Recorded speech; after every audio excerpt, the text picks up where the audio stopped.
தமிழ் பேசும் உறவுகளுக்கு வணக்கம். ஒரு அப்பா தன்னுடைய 10 வயது மகனுக்காக பிறந்த நாளை முன்னிட்டு ஒரு கடைக்கு போகிறாரு, விளையாட்டு பொம்மை வாங்கலாம் அப்படின்னு சொல்லிட்டு. அவர் பார்த்திங்கன்னா யூனிவர்சிட்டி லெவலில் கோல்டு மெடலிஸ்ட் வாங்கின ஒரு தந்தை. அறிவாளி, அறிவு மிக்கவர் எப்படின்னாலும் வச்சுக்கலாம். ஆனால் படித்தவர். அவர் என்ன நினைக்கிறாரு, தன்னோட பையன் அறிவுபூர்வமாக சிந்திக்கணும். அப்போ அதுக்கு பயன்படக்கூடிய ஒரு விளையாட்டு பொருள் நம்ம பிறந்த நாளைக்கு வாங்கி பரிசாக கொடுக்கணும் அப்படின்னு நினைக்கிறாரு. அதே எண்ணத்தோட கடையில் கேட்குறாரு, இது மாதிரி அறிவை சிந்திக்கக்கூடிய ஒரு கல்வி கற்பித்தல் போல் ஒரு விளையாட்டு சாதனை எனக்கு கொடுங்க அப்படின்னு சொல்லி கேட்குறாரு. கடைக்காரரும் ஒரு விளையாட்டு பொருளை எடுத்து கொடுக்குறாரு. உடனே இவர் அதில் விளையாட்டு பார்த்து ஒரு புதிருக்கு ஆன்சர் கண்டுபிடிக்க முடியுதா அப்படின்னு பார்க்குறாரு. அவரால் கண்டுபிடிக்க முடியல. திரும்ப திரும்ப விளையாண்டு பார்க்குறாரு. அவரால் ஆன்சர் கண்டுபிடிக்கவே முடியல. பயங்கர கோபம் வருது.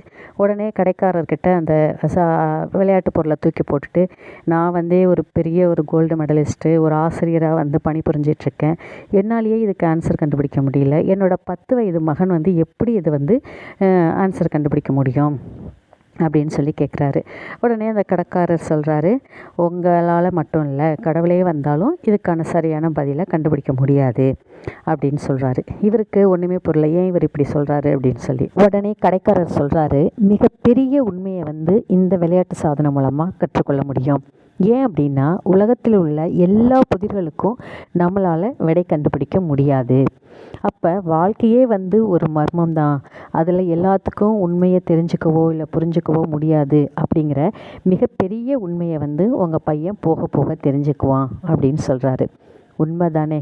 வாழ்க்கை எனக்கு அப்படி தான் இருக்குது. நிறைய விஷயங்களுக்கு நம்மளால் தீர்வும் கண்டுபிடிக்க முடியல, ஏன் இப்படி நடக்குது அப்படிங்கிறதையும் கண்டுபிடிக்க முடியல.